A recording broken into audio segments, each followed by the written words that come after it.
All right, we're going to do the protractor postulate, and it's very much like the ruler postulate that we discussed in an earlier lesson.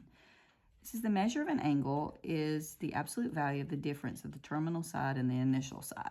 Now, the ruler postulate, remember that you could take a segment and you could measure it. Well, this is what they're saying about an angle too. You can put a protractor down against any angle and measure it. So we're going to find 3 points such as GHK. So what you can do is line up your vertex with this hole, and this black line here, I want to line the line under it with it all the way down the entire length. Now, from G to H to K, do you see the 0 right here? There's 2 sets of numbers, the top numbers and the bottom numbers, and they're going opposite directions. Since the 0 is right here, I want to use the top row of numbers. The left side, if you line up on the left side, use your top row of numbers. And I go all the way to between 120 and 130, which is the 125. So on this one, I have 125 degrees. I don't have to subtract that one if I line up on the 0. For JHL, from J to H to L, I'm going to be lining up on the right side. So let me get it exactly. It looks like a 90 degree, but I need to check it. So J to H to L. Get it perfect. It is 90 degrees.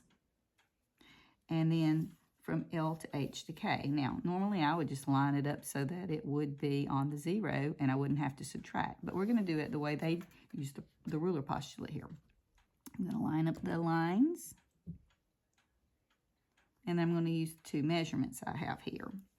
The 90. I can use the top ones or the bottom ones. It doesn't matter. So I'm going to use the bottom one this time. The 90 here, if I subtract off the, perfect, 90 here minus the, between 50 and 60 is 55. So 90 minus 55. 90 minus 55 is 35. And the absolute value of 35 is 35. So this is 35. Now let's talk about classifying these angles. 125 would be an obtuse angle.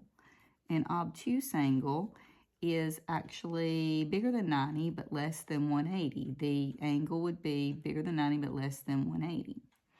If it is exactly 90, we're going to call it a right angle. And for 35, because it's less than 90 degrees but bigger than 0 degrees, we're going to call this one an acute angle.